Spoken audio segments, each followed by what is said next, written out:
Hello बच्चों, तो चलिए अपना प्रश्न पढ़ते हैं। नीचे दिए गए समय के फलनों में कौन सरल आवर्त गति, आवर्ती परंतु सरल आवर्त गति नहीं तथा अनावर्ती गति का निरूपण करते हैं। प्रत्येक आवर्ती गति का आवर्तकाल ज्ञात कीजिए। ओमेगा कोई धनात्मक अचर है और अपन को यहाँ पर जो फलन दिया गया है वो दिया गया है एक्सपोनेंशियल, इसकी घात है ऋणात्मक ओमेगा का वर्ग और टी का वर्ग, चर घातांकी यहां पर फलन दिया गया है।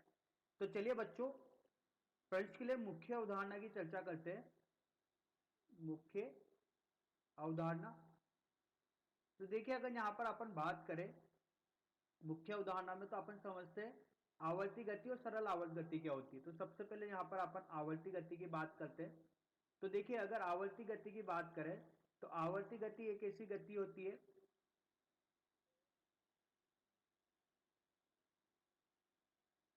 जो एक निश्चित समय अंतराल में एक निश्चित पथ या रास्ते को दोहराए, तो वो गति क्या कहलाती है, अपन की आवर्ती गति कहलाती है। इसको अपन एक चित्र के माध्यम से समझते हैं। ये अपना सूर्य है और सूर्य के चारों ओर जो है वो पृथ्वी क्या करती है, घूर्णी गति करती है।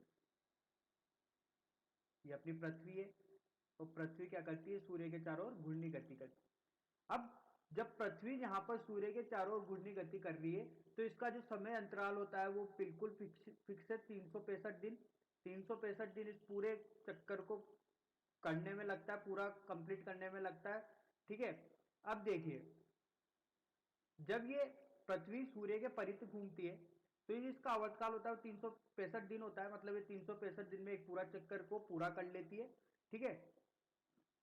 और उसके अलावा अगर बात करें तो रास्ते की, तो जो रास्ता होता है वो भी निश्चित होता है। ठीक है। मतलब जो इसका पाथ होता है वो भी निश्चित होता है। तो एक निश्चित पाथ को एक निश्चित समय अंतराल में अगर ये पुनः पुनरावर्ती करती रहती है तो ऐसी गति को अपन क्या कहते हैं, यहाँ पर आवर्ती गति कहते हैं। अब चलते हैं यहाँ पर सरल आवर्त गति के बारे में समझते हैं। सरल आवर्त गति के बारे में समझते हैं। तो देखिए सरल आवर्त गति में क्या होता है कि अपन यहाँ पर एक पेंडुलम लेते हैं जिसको अपन एक एल लंबाई की डोरी से एक द्रव्यमान को लटकाते हैं, तो ये अपन का क्या कहलाता है, पेंडुलम कहलाता है। अब अपन ने यहाँ से इसको कुछ विस्थापित किया तो पेंडुलम यहाँ पर आएगा, ये थीटा कोण पर। ठीक है। क्या यहाँ पर पेंडुलम रुकेगा, क्या नहीं, यहाँ पर पेंडुलम रुकेगा नहीं। ठीक है। क्योंकि ये इसकी माध्य स्थिति है। माध्य स्थिति का मतलब साम्य अवस्था स्थिति है, यहाँ पर इस पर लगने वाले कुल बल का मान क्या है, शून्य। तो जो ये द्रव्यमान का पिंड है, जब अपन ने इसको यहाँ पर विस्थापित किया तो विस्थापित होने के बाद जो इसका त्वरण होता है वो हमेशा माध्य स्थिति की तरफ होता है, जो किसको हमेशा कहां पर लाने की कोशिश करेगा, साम्य अवस्था में लाने की कोशिश करेगा। तो अगर मान लीजिए अपन ने यहां से विस्थापित किया दाई ओर, तो ये हमेशा किधर आने की कोशिश करेगा, बाई ओर। और अगर बाई ओर विस्थापित किया तो अपन ने किधर की तरफ आने की कोशिश करेगा, बाई ओर।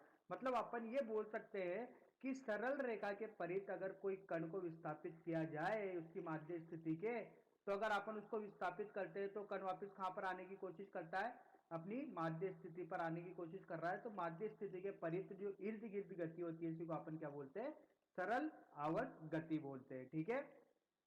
तो चलिए बच्चों, अपने प्रश्न के हल पे चलते हैं और अपन को एक फलन दिया गया है जो कि फलन है अपन का चरघातांकी फलन।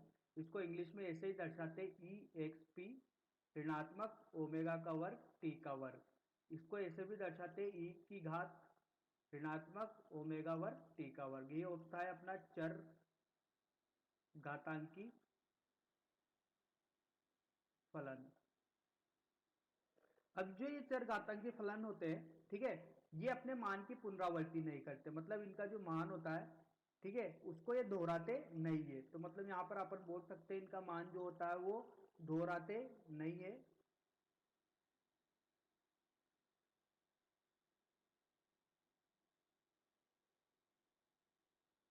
ठीक है। तो अगर ये अपने मान को जो दोहराते नहीं है तो अपन ने यहां पर मुख्य उदाहरण में समझा कि अगर आवर्ती गति की बात करें तो एक निश्चित समय अंतराल में एक निश्चित रास्ते की पुनरावृत्ति जो की जाती है वो आवर्ती गति कहलाती है। इसी तरीके से सरल आवर्त गति में अपन ने देखा कि माध्य स्थिति के परित जो इर्द गिर्द गति होगी वो भी क्या कहलाएगी, अपन की सरल आवर्त गति। तो यहाँ पर अपने कोई मान कोई दोहरा ही नहीं रहा, तो ये क्या अपन का आवर्ती फलन होगा, क्या नहीं। क्या ये सरल आवर्त गति होगा क्या? नहीं। तो यहां पर अपन बोल सकते हैं कि ये आवर्ती फलन नहीं है। ठीक है। और अगर आवर्ती नहीं है तो सरल आवर्त तो हो ही नहीं सकता। देखिए जो भी यहां पर आवर्ती फलन होते हैं, ठीक है, क्या ये सरल आवर्ती हो सकते हैं क्या? नहीं। ठीक है। क्या सरल आवर्त गति आवर्ती हो सकते हैं क्या? हाँ। तो यहां पर अपन बोल सकते हैं कि सारे सरल आवर्त गति जो फलन होते हैं वो आवर्ती हो सकते हैं, लेकिन सारे आवर्ती फलन अपने सरल आवर्ती नहीं हो सकते। तो बच्चों आशा करता हूं आपको यह समझ में आया होगा। इसका जो उत्तर है वो है ये आवर्ती फलन नहीं है, और अगर आवर्ती नहीं है तो सरल आवर्त तो हो ही नहीं सकते। तो बच्चों आशा करता हूं आपको ये हल समझ में आया होगा। धन्यवाद।